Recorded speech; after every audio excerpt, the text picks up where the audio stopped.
Hey, what's up? Yep.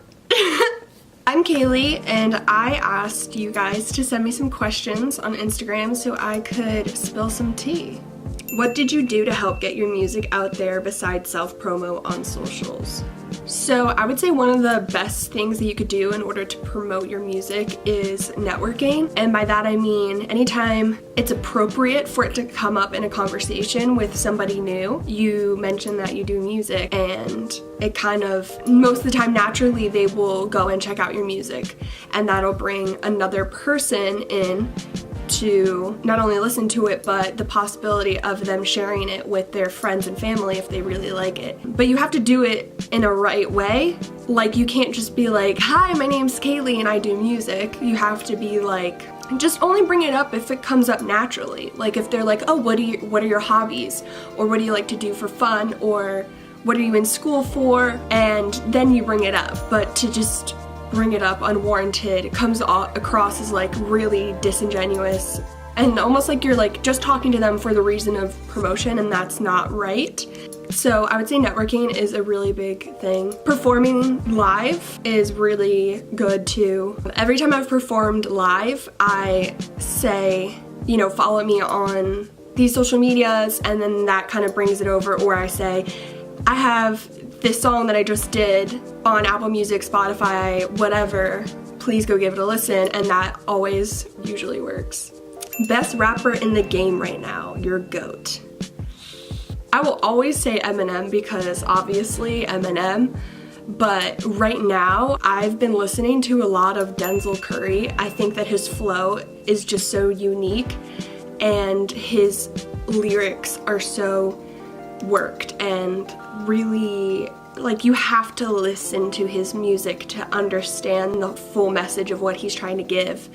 And I'm really into like music that you have to think about, so I'm really feeling Denzel Curry right now. Remember when Tyler proposed to you in 2nd grade with his mom's ring?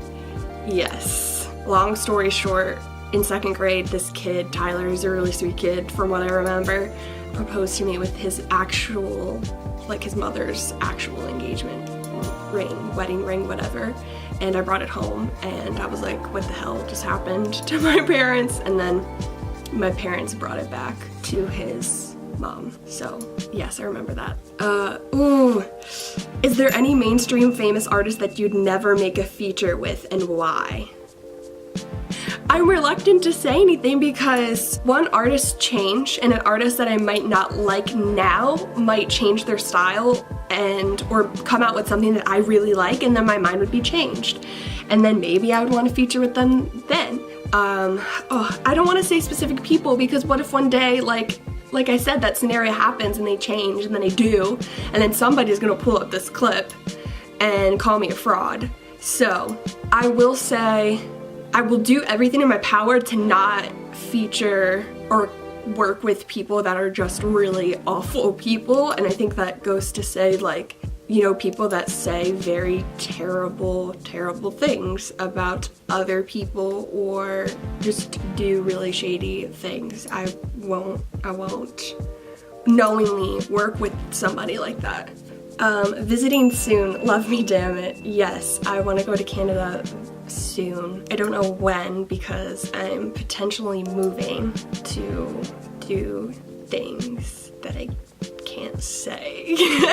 But maybe in the summer. I know my friend Sierra and I were talking about wanting to go do a little trip in the summer, and I've been telling her that, you know, you're in Canada and that we wanna, that's an option to like go visit you, so hopefully soon.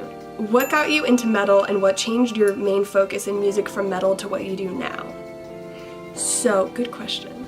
What got me into metal was my dad. So my dad loves metal, more specifically like thrash metal and rock, so Metallica, favorite band in the world. There's kind of like a misunderstanding about me and my music, and it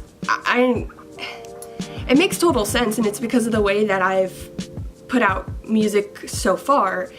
So like my dad listens to metal, and then my mom listens to like very dance music, so I have both of those influences. And then because of growing up in like where I grew up and being a 20-year-old, everyone listens to hip hop. So I kind of like have a combination of all those things. And then I, of course, like from a creative music standpoint, really like really alternative and weird music, as in I don't know anyone, like I literally don't have other friends or people that I know that listen to them, like Sunlux and Ellie Duel. I don't even know if I'm saying her name right.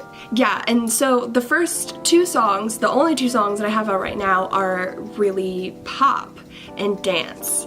And I didn't make those instrumentals and like the music behind it. I wrote the lyrics and the melodies and the voice. I obviously recorded that. Yeah, so like I love that world, but when I sit down to make my own instrumentals for myself or others, that is not what comes out. And I wish it did in a way, because I do love that music and that is a part of the music that I do want to create, but I definitely have parts of metal music that comes through when I sit down to make an instrumental. But you obviously wouldn't know that because I don't have that music out yet. But once it does come out, I think you will see those metal parts in my music, and that's kind of what I want. Like I want to make a combination of everything that I like to listen to. What songs do you turn to when you're in deep thinking?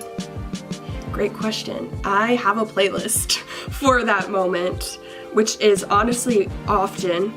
Yeah, so I have this playlist called Dark Feels. I have Learn Ya by Black, 2 AM, Amos Samith, Easy, Sunlux, Hit This Hard, and Broken Whiskey Glass by Post Malone, Your Day Will Come, Sunlux, Have It Out by Mother Mother, and the Snakes Start to Sing, Bring Me the Horizon, Staying, Coda, Buzzcut Season, Lord, Ghetto Symphony, A$AP Rocky, Crossfire Steven, Pusher Alt J, Free Her, Whoa, Mind and Awe, XXX, Shameless, The Weeknd, How to Draw, the 1975. Those are like my go-to.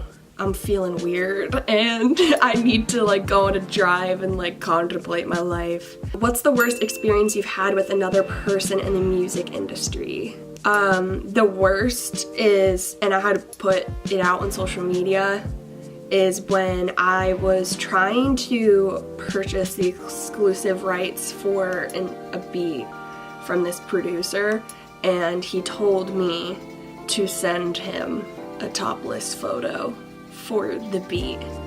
Like, he wouldn't take my money. He'd rather have that. And I clearly was upset and offended, and then he tried to come back saying like, fine, you can give me money, but like, was upset about the fact that I wouldn't do it. And then obviously at that point I was like, I don't even want to use your music at all. And also I'm kind of glad that happened though, because it made me realize that on such a small level in the music industry that there are people like that, and that's so sad. And then also as a woman, like, it's just sad that it's, and when I put that out there, like, I'd gotten so many messages from women and men, in particular like gay men, that have experienced that in the music industry, and it's just so sad and so unnecessary. And it goes to show you that it doesn't just happen on like a big level, it happens on a small level. But yeah, that was probably the worst experience so far in the music industry. I really hope that I don't experience it again, but unfortunately the music industry is really crazy, and I'm just grateful that I had the support of people on Instagram, for example, when I shared this, especially other artists and musicians and sound engineers and stuff like that, that were, especially men, the men that were coming through and saying, I'm so sorry that somebody did that to you, like, you did not deserve that, nobody deserves that. And some of them, you know, were offering to like remake the beat that I had wanted or like work with me, and I really, both men and women were doing that. So yeah, that was the worst so far. Hopefully ever. 2019 goals. The first would definitely be like, stop wasting time. Like, I waste time and I need to hold myself accountable for the time that I do waste, and work a lot harder, like really work a lot harder. And then also work on giving myself credit for the hard work that I do, because I'd never, when I do things, I don't realize how much I did do. So definitely that. Yeah, and also I think I did a lot of this with the last half of 2018, but I want to continue it, is getting more comfortable and confident in my darkness and anxiety. What makes someone a bad friend? Not checking in. I think that friendships change over time, and that's okay, and we all move on with our lives, but to never forget where you came from and who was there during that. And just, I think always maintaining a basic friendship level is important, and if you don't do that, to me, like, you don't care about me. Like, if you're not asking me how I'm doing, and or you're not responding to when I ask you how you're doing, or if you do, like, a week later, like, that's not a friend. And if, like, if you see something and it reminds you of me, like, send it to me. And if you don't, like, and then you tell me about it, like, 6 months after we finally go out to eat, and it's just like, I don't know, it's just like, just be there. Like, it takes 5 seconds to text somebody to check in, and, you know, check in on them when you see good things about them on social media, or when you see that they're going through, like, a hard time. Like, just check in. Like, that's really, if you don't check in at the very least, you're not a friend to me. Wanna go on a date? No. Not to say that I wouldn't go on a date with somebody that asked me through social media, but, like, you're just trolling. I really, like, oh, you've trolled me since I was like 15 years old. Even younger. Oh my god. Bye. Why is Pete always yellow when my lean is purple and my Kool-Aid is red? I think it's like color. It has to do with the way that the atoms or something absorb the light and then reflects it back. I could be wrong, don't quote me, but I'm pretty sure that's how color works. What is the most valuable life lesson you learned so far? Definitely that I need to trust myself. I make good decisions and I don't trust them when I should. So definitely, I think the biggest life lesson so far is that, like, I can trust myself. When will you come to Sarmentinho again? Kind of want to meet you.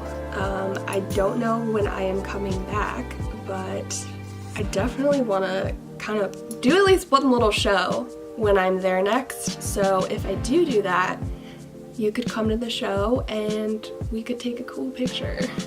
Why do you live behind me and I never see you? Dude, I don't know. I don't know. Because even during breaks, we don't see each other. I mean, you are at school, but I still could go to see you at school. So I'm gonna text you after this and we're gonna schedule a time for us to see each other because I miss you a lot. Alright, that was it. Thank you so much for sending me these questions. I hope this was kind of entertaining and that you learned a little bit about me, especially with music. Those music questions were really good. Homage to my first question, go listen to my music on all streaming platforms. And if you would like, share it, please, because that helps me out. Also subscribe if you want to get more videos from me. Maybe we'll do this again soon. I don't know. But thanks for watching.